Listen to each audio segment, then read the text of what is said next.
Driven by Design presents Performance Leaders Through the Decades, from the 70s to today. Episode 4, the 2000s. In this 6-part series, we'll be covering the leaders in automotive performance for the last 55 years. And we realize that top performance may mean different things to different people. So we'll be covering 3 unique areas of performance: 0 to 60 times, quarter-mile times, and of course, top speed.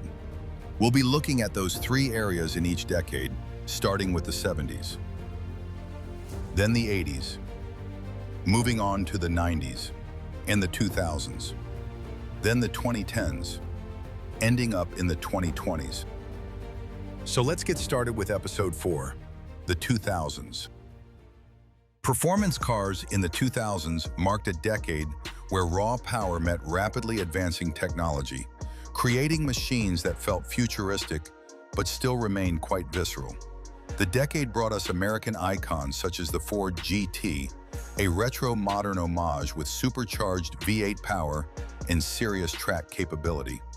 The Corvette Z06, lightweight, track-focused, and with the 505 horsepower LS7 engine, it delivered exotic-level performance at a fraction of the price. And the Dodge Viper pushed big displacement muscle into supercar territory.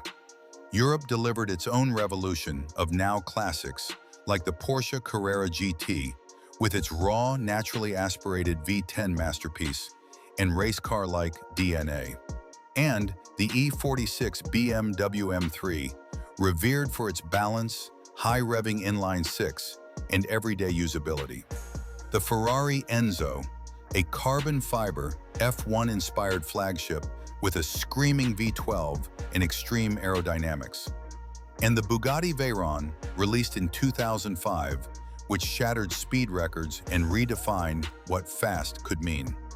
Also, the Lamborghini Murcielago, a dramatic V12 supercar that carried Lamborghini into the modern era. And not to be outdone, the Japanese automakers came to the party with cars like the Nissan GT-RR35, a technological sledgehammer that embarrassed supercars with its twin-turbo V6 and advanced all-wheel drive. And the Mitsubishi Lancer Evolution, with rally-bred precision and razor-sharp handling and tunability.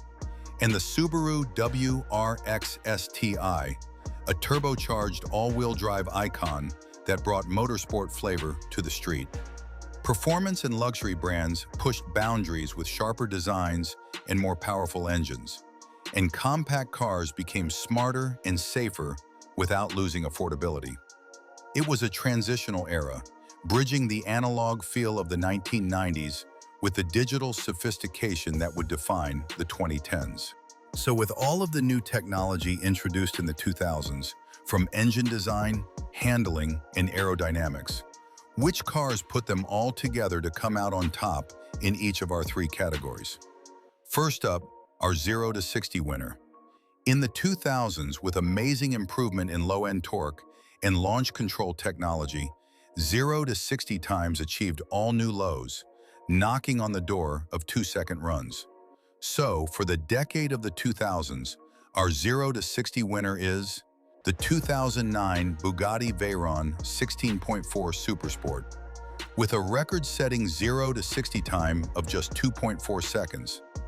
The Veyron Supersport represented the Veyron at its most extreme, elevating the already outrageous W16 platform to new heights of speed and engineering ambition.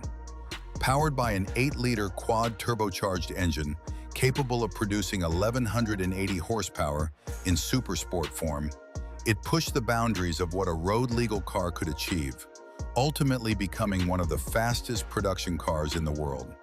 The Veyron also featured an adaptive suspension, active aerodynamics which included a hydraulically adjustable rear wing, and a carbon fiber monocoque structure that delivered both rigidity and safety.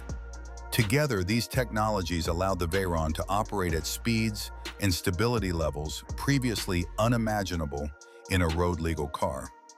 Its interior design emphasized clean lines and high-quality materials, featuring hand-stitched leather, polished aluminum switchgear, and a minimalist center console dominated by the signature machined metal spine.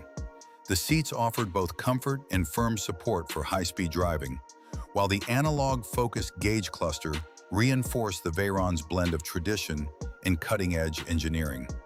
Its aerodynamic refinements, all-wheel drive stability, and meticulous craftsmanship made it not just a performance icon, but a technological milestone that redefined the supercar landscape.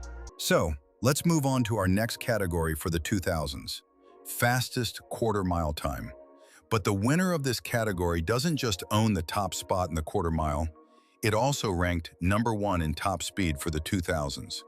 And the car that holds the bragging rights for both categories is the 2007 SSC Ultimate Aero TT.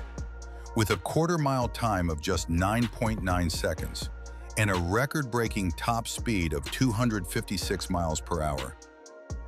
The 2007 Ultimate Aero TT emerged as one of the most formidable hypercars of its era, engineered with a singular purpose: to become the fastest production car in the world.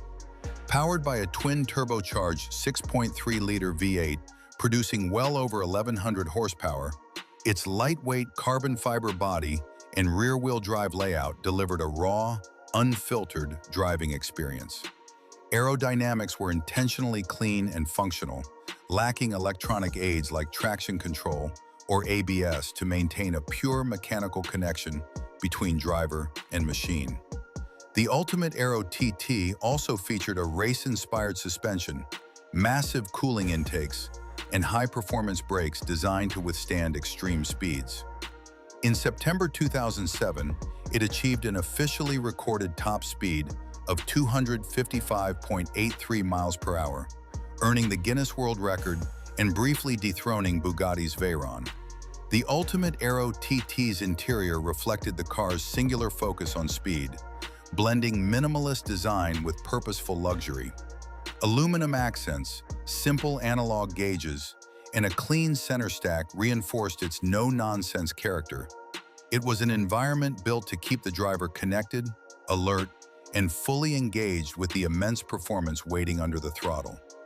Built in extremely limited numbers, the Ultimate Aero TT combined American engineering ambition with extreme performance, cementing its place in automotive history.